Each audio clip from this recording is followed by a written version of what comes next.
E cá estamos mais uma vez, eu e o Matheus Medeiros, nosso especialista que fala com uma facilidade de criptomoedas e tem explicado, e eu tenho tido um retorno, Matheus, muito legal das pessoas me dizendo que entendem.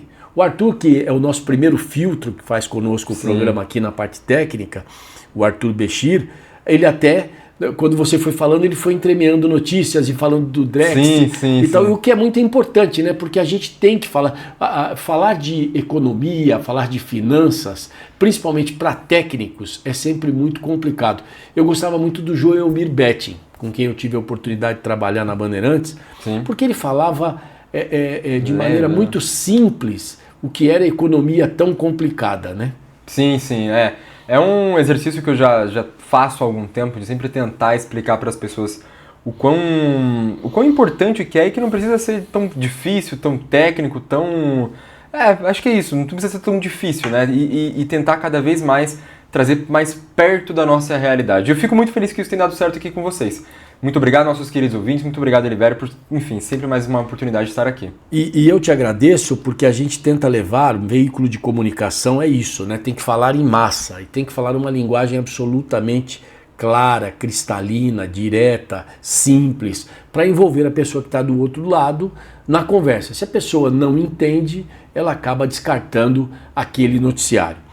E aí eu vim para uma parte que quando a gente fala de mineração, a gente pensa numa série de coisas, né? Porque mineração pra gente é o cara ir lá pegar uma mina e o cara vai lá buscar algo de precioso naquela mina. Exatamente. Seja desde o petróleo, o ouro, o diamante, a esmeralda, qualquer coisa. Mas existe mineração também em relação às criptomoedas. Desvenda esse noticiário pra gente sobre a mineração. O que é a mineração em relação às criptomoedas? Vamos lá, a mineração é um termo que foi inventado, né, e cunhado devido às provas de conceitos de como acontecem as validações no mundo do ambiente digital.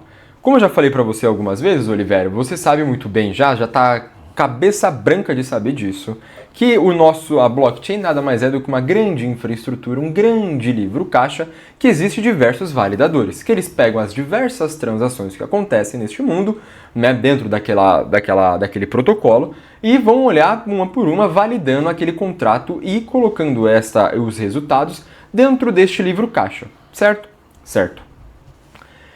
Isso exige trabalho computacional mesmo, né? Isso quando eu estou falando dessa forma é da primeira rede, da rede principal, que é o famoso Bitcoin, tá? Ela tem uma prova de conceito que se chama prova de trabalho, Proof of Work, prova de trabalho, que é literalmente você ter trabalho computacional, né? Ou seja, você utilizar da sua infraestrutura de tecnologia, energia, poder computacional para conseguir validar essas informações, tá? Você usou uma analogia que foi super interessante, que vai fazer muito sentido aqui pra gente, que a mineração é nada mais do que achar algo valioso, certo? E por que isso encaixa nesse modelo de prova de trabalho que eu estou trazendo aqui para você?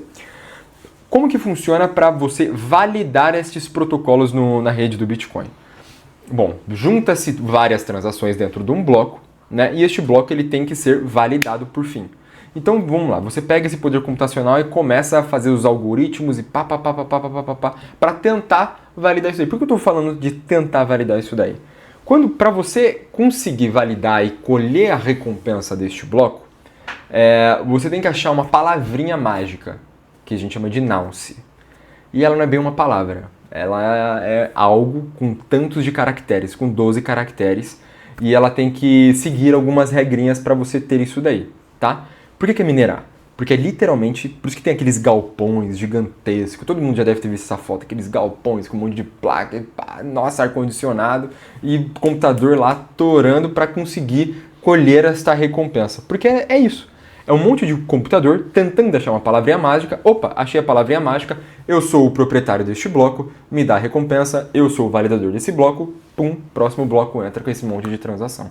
Isso que é o fato de minerar Bitcoin. Por isso que todo mundo fala que é minerar, porque eu exijo poder computacional para achar algo. E quando eu acho esse algo, é como se fosse uma chave que eu abro a porta e pronto, a coisa pode passar.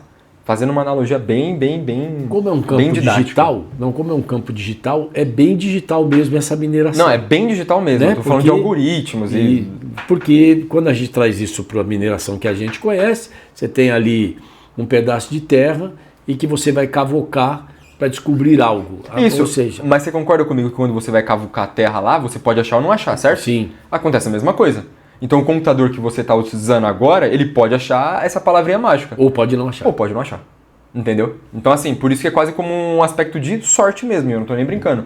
Por que eu falo isso? Porque a gente tem esses galpões gigantescos que, óbvio, quanto mais poder computacional, mais chance de você achar. Quanto maior o terreno, mais chance de você achar o seu petróleo ou o seu minério precioso. Significa que um terreno pequeno você não acha? Não, você pode achar. Aquele é frutífero. Exatamente. Então a gente teve um caso bem recentemente, que é um cara que ele tinha um computador lá, um hashzinho de $200 que custava, ele ganhou mais de $200 mil. Porque ele achou. E aí, voltando a alguns programas atrás, quem é o dono, quem é o banco central dessas moedas criptos? A própria comunidade. Ou seja, é comunitário mesmo. É comunitário mesmo. E esse comunitário não significa vir de uma origem única, de um país único. Pode ser uma série de países. É uma série de países, é uma série de pessoas, é uma série de outros computadores. É completamente descentralizado mesmo. Completamente descentralizado. E aí uma pergunta, porque como a gente avança nos programas, mas a gente tem que voltar. Quem inventou essa tal de criptomoeda? Isso daí é uma ótima pergunta, viu, Oliveira? Mas, brincadeiras à parte, a gente tem o Bitcoin, né, que é a rede principal, e eu diria que foi o formador dessa tecnologia de cadeias de blocos e de registros, né, de coisas que acontecem no ambiente digital. Não se sabe quem que é, óbvio que tem um nome, o famoso Satoshi Nakamoto, mas não se sabe se é uma pessoa, se é um grupo de pessoas, se era uma empresa, se não é, não se sabe. Se ele representa um grupo de especialistas. Não se sabe. Tá colocado na conta do Satoshi. Do Satoshi. Satoshi. Isso, tá lá com ele. Foi o Satoshi. Foi ele. O brabo é ele, Isso, entendeu? o brabo foi ele. O brabo é ele mesmo. E como a gente falou, né, de mineração, de aspectos técnicos, a gente tem um mercado que ele evolui constantemente, em tudo hoje. Né? O ser humano vai evoluindo. Você acha que tem alguma coisa ainda a mais para surgir rapidamente nesse mercado? Olha, eu diria que a gente tem um pulo de tecnologia a cada 6 meses. Assim.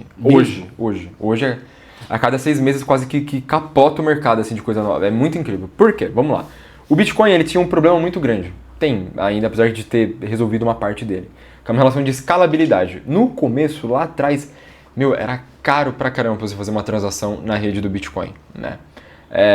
Então, assim, em termos de número de Bitcoins, óbvio que o Bitcoin valia muito pouco, então vamos falar só de números deles. Vou transferir mil Bitcoin pra você, eu pagava 300 Bitcoins de taxas, assim, sabe? Então era nesse nível, era muito caro. Por quê? Porque a prova de trabalho, como eu falei, precisa de computadores para lá fazer as suas transações e tudo mais. Então, realmente, quanto mais carga computacional, mais rápido vai a rede e assim sucessivamente vai acontecendo. Tá bom, então tem um problema de escalabilidade. E aí criou-se vários outros protocolos para tentar resolver isso daí. Eles resolvem um problema de escalabilidade, certo? Certo. Mas aí tem um problema de privacidade. Aí, quando resolve o problema de privacidade, tem um outro problema. E assim vai evoluindo. Hoje, uma das últimas atualizações das blockchains mais eficientes que tem é o que a gente chama de base de conhecimento zero, que eles são, enfim, é muito, muito técnico mesmo, mas são diversas contas matemáticas de privacidade para conseguir validar aquele contrato inteligente, para continuar com a taxa de transação baixa e para manter ainda assim sua privacidade. O efeito disso tudo no final é o custo. Ou seja, o custo do dinheiro ele é muito caro. Do dinheiro, estou falando do dinheiro físico. Sim. Quando você vai para as criptos, acho que o grande segredo, né, quando você vai para essa moeda digital, era baixar a taxa, sim. As taxas para você efetivar algo que tivesse mais acesso. Porque assim, eu estou falando do ambiente que é completamente livre, completamente descentralizado, que não tem dono. Que não tem dono, sabe? Então assim, é uma coisa que você pode ir lá verificar, só que ele tem que ser útil, tem que dar para usar, não dá para ser caro o suficiente, uma coisa super linda, sendo que é caro o suficiente para eu não conseguir usar. Então tá bom, então a gente conseguiu resolver isso daí, porque o problema do Bitcoin, que é uma mineração, é um problema de eletricidade também, né?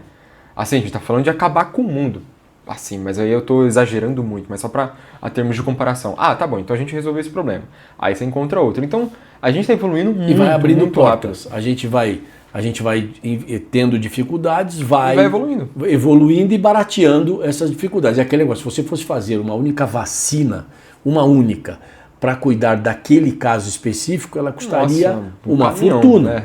Mas quando você faz em larga escala, né, quando você dissemina isso de uma maneira absolutamente gigante para o mundo inteiro, como aconteceu, por exemplo, recentemente, quando a gente teve o Covid, aquilo que parecia que ia ficar num preço incalculável foi diminuindo a ponto das nações, na maioria das vezes, comprarem para salvar o seu povo, né? Literalmente é esse o raciocínio. Isso, exatamente. A escalabilidade, né? Que é esse o ponto, é o ponto essencial. E as criptos fizeram isso, escalaram, né? Exatamente. Hoje a gente está num ponto de escalabilidade que, assim, as redes mais caras hoje, antigamente, no caso, que assim, você chegava a pagar 300, 400, 500 dólares para fazer.